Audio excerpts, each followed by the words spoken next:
Hello students, good morning. Now welcome in our English class. Student, today we shall discuss the textual question answer given in your textbook related to chapter 1, a letter to God. In our previous lecture we discussed the MCQ type question related to this chapter. Today we shall discuss long answer type question. Our first question I read for you. Who does Lencho have complete faith in God? What sentence in the story tell you this? Means Lencho किस में पूर्ण विश्वास रखता है और वो कौन सा सेंटेंस है जिससे हमें ये पता चलता है कि वो कंप्लीट फेथ रखता है. So we can say Lencho has complete faith in God because when he watches that whatever the corn crop which was there in good position before some time, the same corn crop was destroyed by nature in form of hailstone. When the shower of raindrops was happening at that time, he thought those raindrops as new coin, but when those drops of rain started to take form of hailstone, and when they destroyed his crop at that time, he started to think that God will help him now. वो सोचता है कि भगवान ही अब मेरी मदद करेगा. कुछ समय पहले उसकी फसल बहुत ही अच्छी लहरा रही थी और अपनी पत्नी को वो कह रहा था कि this time we shall get good crop, इस बार हम अच्छी फसल पाएंगे. लेकिन जैसे ही वो क्रॉप बर्बाद हो गई तो उसे भगवान का सहारा ही नज़र आता है और वो भगवान में ही पूर्ण विश्वास रखता है कि वो हमारी मदद करेंगे. अब ये कहता है कौन से सेंटेंस से ये पता चलता है कहानी में कि भगवान में वो पूर्ण विश्वास रखता है. तो वो सेंटेंस है Lencho showed not the slightest surprise seeing the money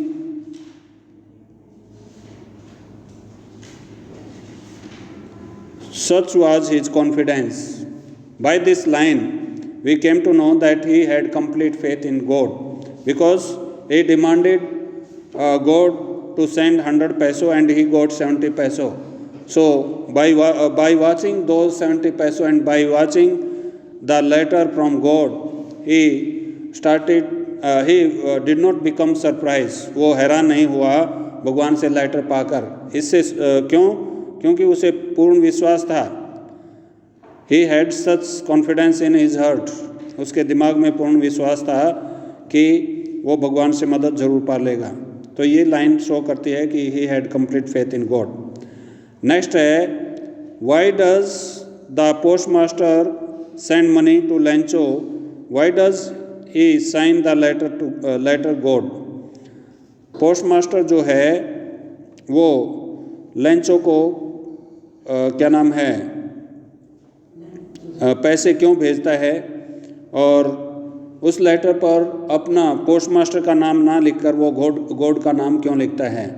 so we can say the postmaster when he finds the letter firstly he loved to see that letter which was addressed to God.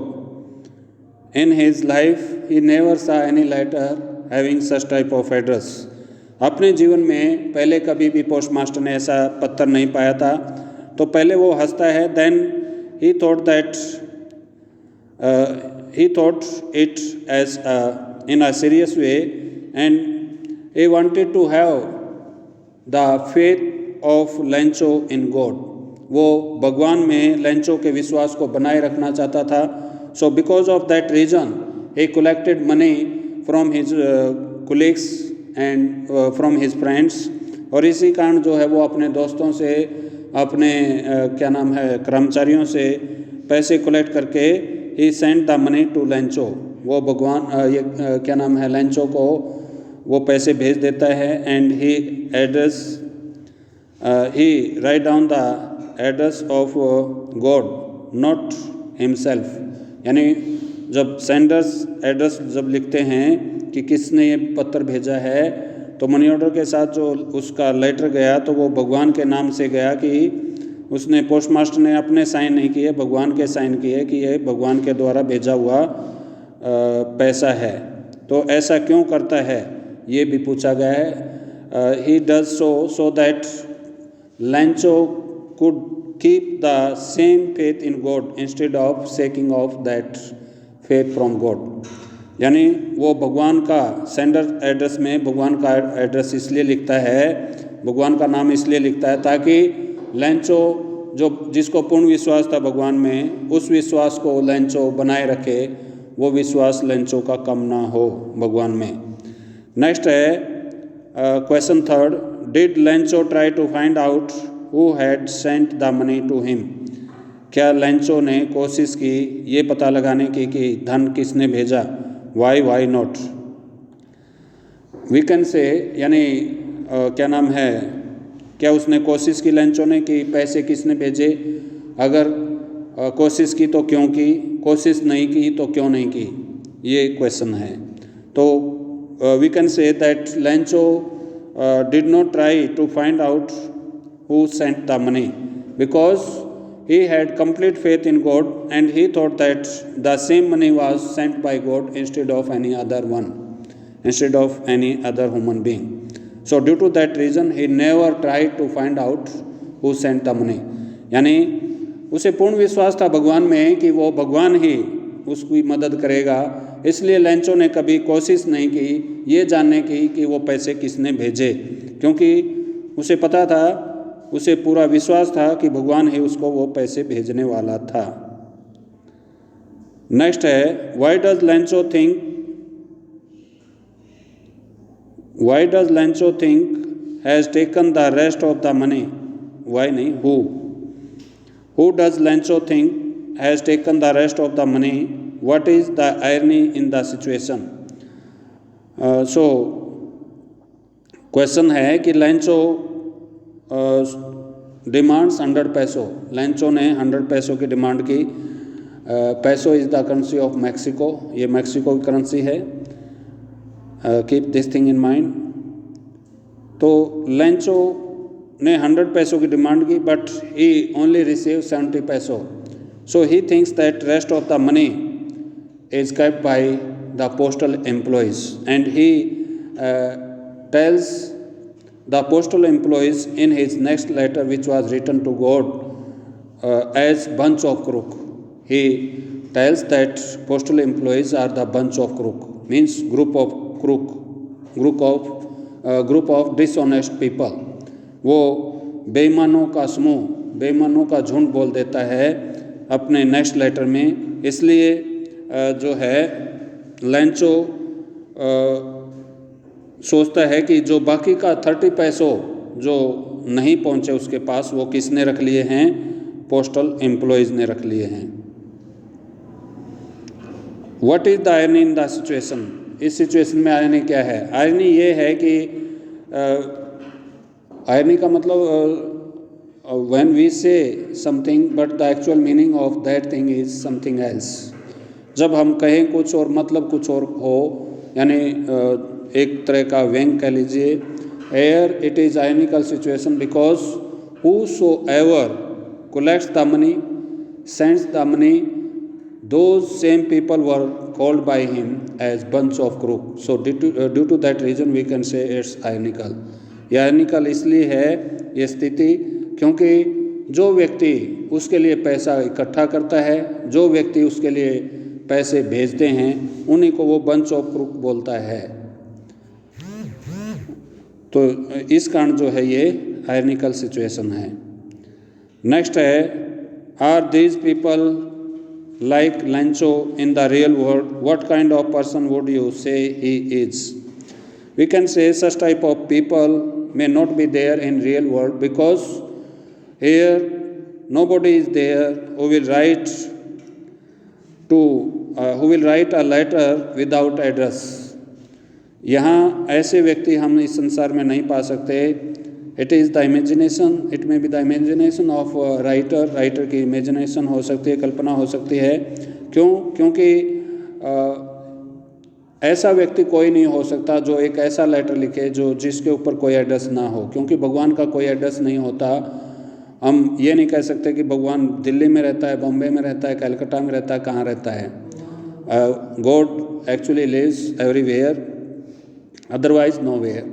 या तो वो हर जगह रहता है या फिर कहीं नहीं रहता है। तो हम ऐसे व्यक्ति नहीं पा सकते रियल लाइफ में जो ऐसा लेटर लिखें जिस पर एड्रेस ही ना हो। We can say that he is very innocent person, is an imaginative person, एक काल्पनिक व्यक्ति हो सकता है। ये एक राइटर की दिमाग की उपज हो सकती है। दूसरा, वो बहुत ही इनोसेंट है, बहुत ही भोला भाला है, जो ये तक नहीं जानता कि भगवान को लेटर नहीं लिखा जा सकता। Next, question number 6, how does Fuentes describe Lencho? Here Fuentes means writer of this chapter, इस चैप्टर का जो लेखक है वो लेंचो को कैसे डिस्क्राइब करता है। So here writer of this chapter describe Lencho as a very funny, comical and innocent person. वो बहुत ही मजाकिया, बहुत ही अज्ञानी, बहुत ही भोला भाला व्यक्ति शो करता है लेंचो को।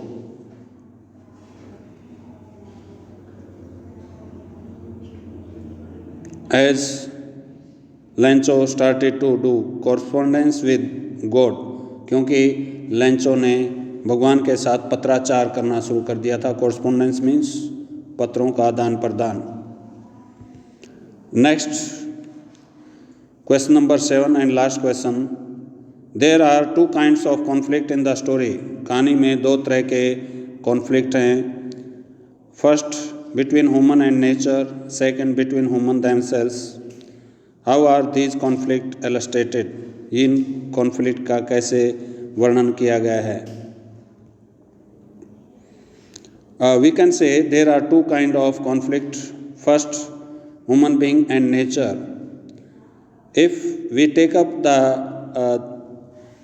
situation of this conflict between human being and nature, then we find in one side a person in form of a human being who is there in form of Lencho, and in form of nature we find that the shower which was going to happen, when this rain start to change into the form of a hailstone, and when it destroy the crops of human being which was grown by human being. So because of that reason the conflict took place between human being and nature. As nature gives us so many things, but when nature become unhappy from human being, then it destroy all the things.